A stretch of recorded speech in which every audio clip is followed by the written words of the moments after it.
بسم الله الرحمن الرحيم. إياك نعبد وإياك نستعين.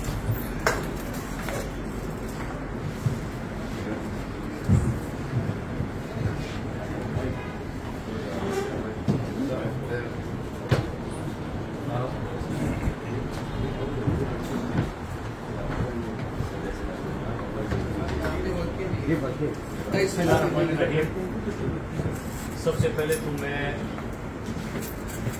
اپنے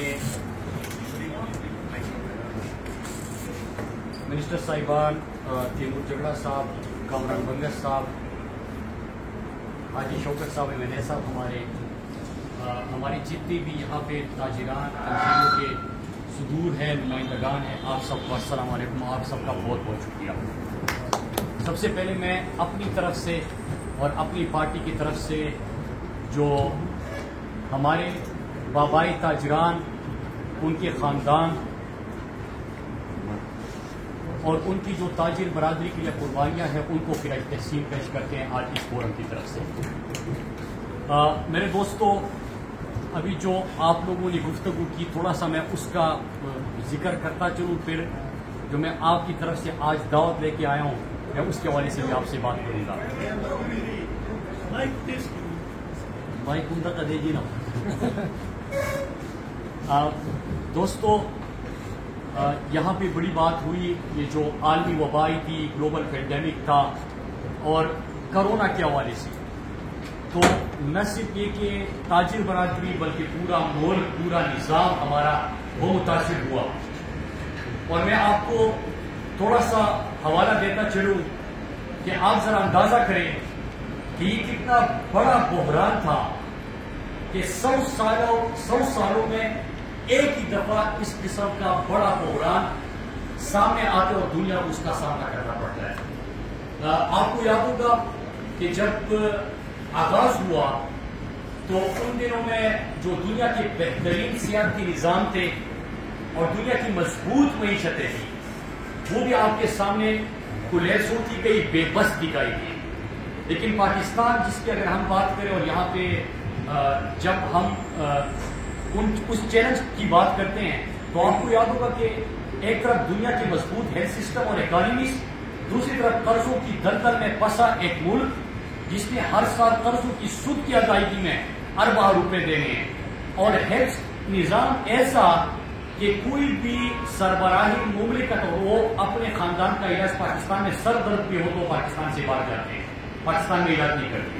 تو اس ہیلتھ سسٹم کے اندر ہم نے دنیا کے سب سے بڑے بحران کا مقابلہ کرنا تھا.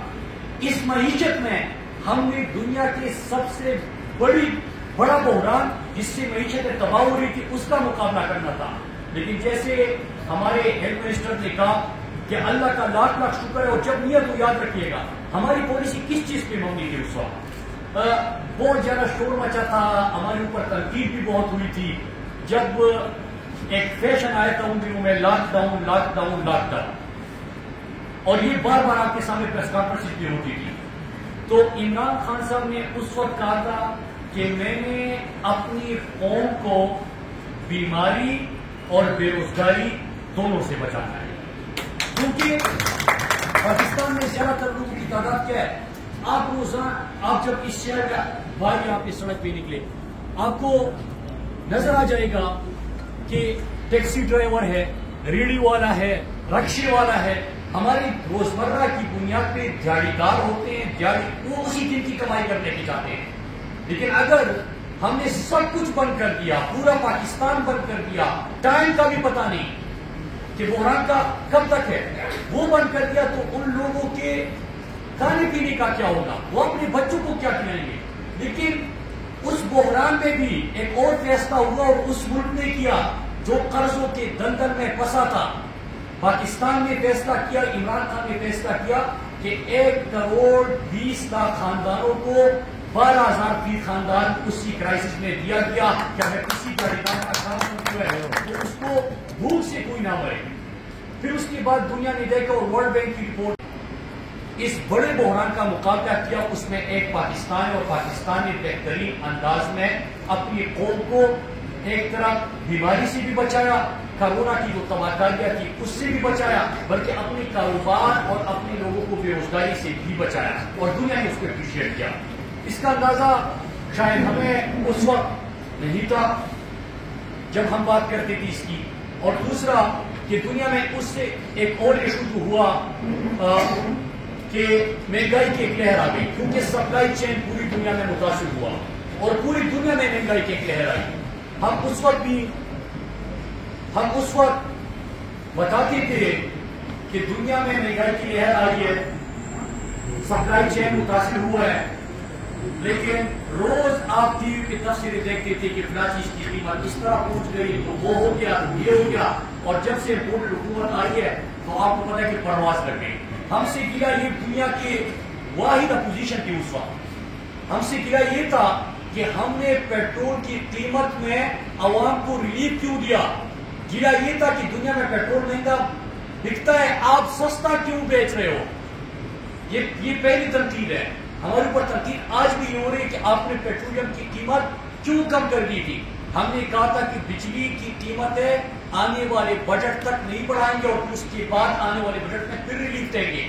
پرسوں آپ نے دیکھا کہ ₹2.75 پھر فی یونٹ بڑھا دیا گیا، وہ چیزیں پھر شروع ہو گئی، تو اور روز کہتے ہیں کہ یہ عالمی بحران ہے، تو ہم نے تو معیشت کو استحکام دے کے اب ریلیف کی طرف چلے گئے تھے، تو کیا ہو گیا 2-3 ہفتوں کے اندر۔ اب میں ذرا یہ جو باقی ایشوز تھے آپ لوگوں کے تاجر برادری کے، آپ کے فائنانس منسٹر ہمارے خیبر پختونخوا کے یہاں پہ تھے، اور آپ کی نمائندگان بھی MNAs صاحبان بھی بیٹھے ہیں، انہوں نے یقین دہانی کرائی کہ جو آپ کے ایشوز ہیں ان کو ایڈریس کریں گے۔ میں خود بھی وزیر اعلیٰ صاحب تک آپ نے جو کچھ کہا ہے میں نے نوٹ کر دیا ہے، میں ان تک خود بھی پہنچا دوں گا کہ وہ آپ کی یہ جس طرح میں خود بھی انشاءاللہ آپ کا ترجمان بن کے انشاءاللہ مجھ سے بات کروں گا۔ میرے پاکستانیوں، اب ایک اور چیز، ابھی ہمارے ساتھیوں نے بات کی، اور میں آپ سب کا دل سے مشکور ہوں کہ آج ہمارے پشاور شہر کے جتنے بھی بازار ہے، جتنی بھی ہماری تاجر برادری ہے، سب کی نمائندگی یہاں پہ بیٹھے ہوئے، میں آپ سب کا دل سے شکریہ ادا کرتا ہوں۔ اور میں آپ کے پاس ایک پیغام، جو ابھی ہمارے دوست نے بات کی تھی کہ لیڈر اور سیاستدان، ایک تو پہلے بنیادی فرق لیڈر اور سیاستدان میں یہ ہوتا ہے کہ سیاستدان ہمیشہ آنے والے الیکشن کا سوچتا ہے اور لیڈر آنے والی نسلوں کا سوچتا ہے۔ میرے پاکستانیوں، ہم نے یہ پاکستان اور ہمارے بزرگوں کو پتا ہے، آپ سب مجھ سے زیادہ پڑھے لکھے دنیا دیکھے ہوئے آپ لوگوں نے، ایک نعرہ تھا ہمارا، اور وہ نعرہ نہیں تھا، اس نعرے کے اوپر ہمارا ایمان تھا کہ مینار پاکستان میں ایک نعرہ بلند ہوتا ہے، پاکستان کا مطلب کیا؟ لا الہ الا اللہ۔ اسی لا الہ الا اللہ کی بنیاد پہ ہم مملکت اقتدار پاکستان بناتے ہیں۔ اس کا مطلب، لا الہ الا اللہ کا مطلب کہ اللہ کے سوا کسی کے سامنے ہم نے سر نہیں جھکانا، اور آپ جو جتنے مفادات ہوتے ہیں، جتنی مال و دولت ہوتی ہے، جتنی طاقتیں ہوتی ہے، اس سب کو آپ ٹکرا کے ایک اللہ کے حضور جب سجدریز ہوتے ہیں، اللہ کو ماننے والے کبھی کسی کے سامنے جھکتے نہیں ہیں۔ لیکن ہم نے ملک تو بنا دیا، لیکن بارہا، اور آج میں تاجر برادری کے پاس عمران خان کا پیغام کیوں لے کے آیا ہوں؟ کیونکہ جو عمران خان کہتے ہیں کہ ایبسولوٹلی ناٹ کہنے کی کیا ضرورت تھی، وہ شہباز شریف کہتا ہے ایبسولوٹلی ناٹ بولنے کی کیا ضرورت تھی؟ اس لیے ضرورت تھی کہ ہم نے امریکہ کو اڈے دینے سے انکار کیا کہ مزید پاکستانی کسی کی جنگ کا ایندھن نہ بنے، مزید میرے اور آپ کے گھروں سے جنازے نہ اٹھے، مزید پاکستان میں دہشت گردی کی لہر نہ آئے، اس لیے انہوں نے اڈے دینے سے انکار کیا اور ایبسولوٹلی ناٹ بولا تھا، اسی مقصد کے لیے بولا تھا۔ میرے پاکستانیوں، اور آپ سب سے زیادہ کس کو پتا ہے، میں اسی پشاور یونیورسٹی میں پڑھتا تھا، اور مجھے یاد ہے کہ ہر جمعے کو ہم سب کو فکر ہوتی تھی، بے شک ہم کیمپس کے اندر ہوتے تھے، کہ کہیں نہ کہیں پھر سے ہمارے پشاور شہر میں دھماکہ ہونے جا رہا ہے۔ ہم نے اپنی نظروں کے سامنے ہمارے خیبر بازار میں ایک بہت بڑا بم دھماکہ ہوا تھا، اور مجھے یاد ہے کہ اس سے تقریباً 2 منٹ پہلے میں ایک ٹیکسی میں بیٹھ کے وہاں سے نکلا تھا، اور وہاں پہ بہت بڑا دھماکہ ہوا۔ ہم نے میرے ساتھ کلاس میں پڑھنے والا ہمارا ایک جو کہ ہمارے ہاسپٹل کی کمرے میں تھا، وہ یہاں پہ اپنی ایگزام کی تیاری کر رہے ہیں، باہر نکلتے ہیں، سڑک پہ دھماکہ ہو جاتا ہے، وہ شہید ہو جاتا ہے. تو ان لوگوں کو اس چیز کا علم نہیں ہوگا. اور کیسے علم ہوگا جب ہم دہشت گردی کی جنگ لڑ رہے تھے، ہمارے جنازے اٹھ رہے تھے، ہمارے یہاں پہ ہمارے بزرگ جو ہے وہ اپنے جوان بیٹوں کی لاشیں دفنا رہے تھے. اس وقت پنجاب سے ایک آواز آتی ہے کہ اٹک کا راستہ بند کر دو، اور ہمارے اوپر دروازے بند کیے جاتے ہیں. تو ہم اسی لیے ایبسولوٹلی ناٹ بولا اور امریکہ کو انکار کیا کہ مزید ہم اس طرف نہ جائیں. ہمارے لوگوں کی زندگیوں میں کافی عرصہ بعد امن آ چکا ہے. ہمارے ہاں امن کے بعد کاروبار چلے گا، کاروبار چلے گا تو روزگار ملے گا، روزگار ملے گا تو خوشحالی آئے گی، ترقی آئے گی. لیکن اگر آپ پھر اس سمت میں چلے گئے کہ امریکہ آپ کو ڈکٹیٹ کرے کہ میری جنگ کا حصہ بنو، اور آپ بن گئے، ملک تباہ ہو گیا. نمبر 2، ہمیں کہا جاتا ہے کہ ڈرون حملوں کے خلاف عمران خان کو یہ کہنے کی کیا ضرورت تھی کہ اگر ڈرون نظر آیا تو گرا دینا. آپ کے سامنے میں اعداد و شمار رکھتا ہوں میرے پاکستانیوں. 10 سالوں میں 400 ڈرون حملے ہوئے تھے زرداری اور نواز شریف کے دور میں. 400 ڈرون حملے. عمران خان کے پورے 4 سال میں ایک بھی ڈرون حملہ پاکستان میں نہیں ہوا. اور پوچھتے ہیں کہ یہ کہنے کی کیا ضرورت ہے کہ ڈرون گرا دیں گے. تو آپ ذرا سنیے، میں نے پاکستانیوں میں ہر جگہ پہ ذکر کرتا ہوں. مجھے یاد ہے کہ حیات آباد میں ہم نے نیٹو سپلائی لائن بند کیا تھا، ایک مظاہرہ کیا تھا، دھرنا کیا تھا. آپ کو اگر یاد ہو پشاور میں ہم نے کیا تھا، یاد ہے. اور مجھے آج بھی یاد ہے کہ ایک معصوم بچی کو ویل چیئر پہ اس دھرنے میں لایا گیا. اس معصوم بچی کی دونوں ٹانگیں ضائع ہو چکی تھی. اس کے والدین ڈرون حملے میں شہید ہو چکی تھے. اس کی دادا دادی شہید. گھر میں ایک بچی بچی تھی جس کی دونوں ٹانگیں ضائع ہو چکی ہیں.